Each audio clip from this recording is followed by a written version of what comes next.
I'll take hold of that and rattle the engine. You'll see it moves a little bit, and this top engine mount, you can see right through it, the rubber is completely perished and falling apart. So I hope that's an easy fix. I don't think, be able to see daylight through that. No. Yeah, I can see the top rubber is split, and that means that the engine's free to vibrate a bit too much, which will potentially cause other problems with like hose connections, wire connectors getting pulled and strained. I think it's just an age-related thing. I'd hope that that's a fairly easy fix. I will look it up when we get home, but I'm looking at that and thinking all you need to do is undo that bolt, take it out, undo that bolt I guess, take out the old rubber, put a new rubber in, which you can probably get from a parts supplier, just as long as the engine doesn't go, oh yeah, I'll just move over here once you've done that, and they'll be like, no. I don't know what the ones at the bottom are like. The chances are, if the top one's done that, the bottom ones are probably perished as well.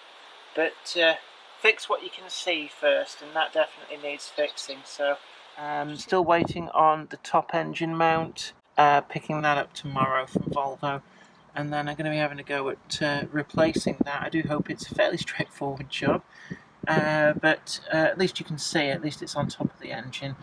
We'll see where we get to with that.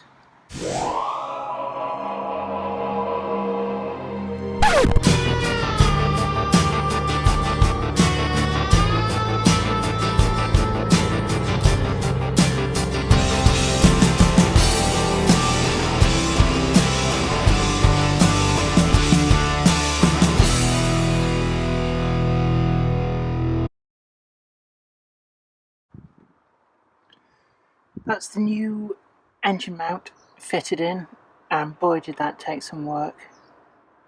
So I've tried quite a few tricks to get that to fit, and in the end brute force and 4 G-clamps and a paint scraper was what got that on.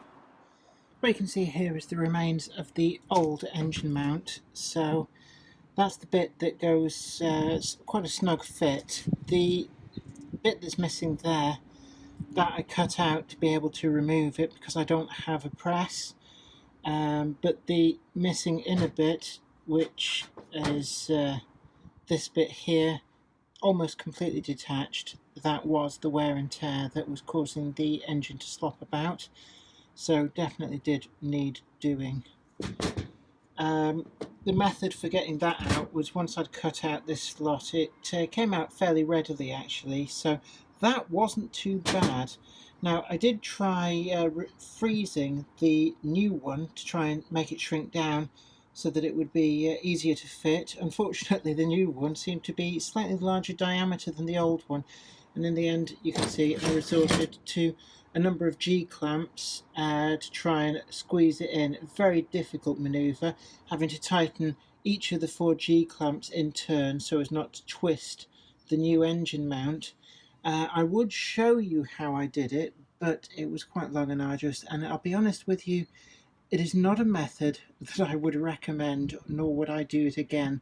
I think in future, if you don't have the particular press needed to do this job properly, it would be unwise to undertake the method that I did. I got through a lot of perseverance, but it was not the most pleasant of experiences, and I think in future I will either make a press or take it to the garage where they have a press, or well, find somebody who does have a press. I think the key is have a press for this job.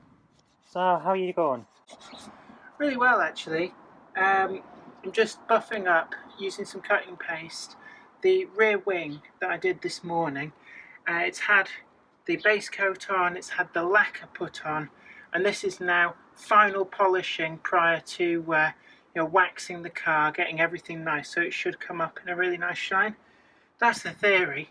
At the moment I'm just trying to get out of the way where I've accidentally oversprayed silver onto the plastic, so just giving it a bit of the old elbow grease.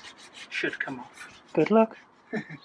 Today's video has been brought to you in part thanks to the generous donation of my fans on Patreon, and a special huge thanks goes out to Anthony Kidson, Mark Anthony, Michael Churchwood, and Mark McShane. If you'd like to help support the show, head on over to patreon.com/Jennifer Kirk. Thank you. Today's video has been brought to you by my books, Bringing Home the Stars, Twinkle Little Star, and also you can get the complete comic collections of All Over the House, Books 1, Books 2, and also the wacky zany Life of Knob T. Mouse. Thanks, and catch you later.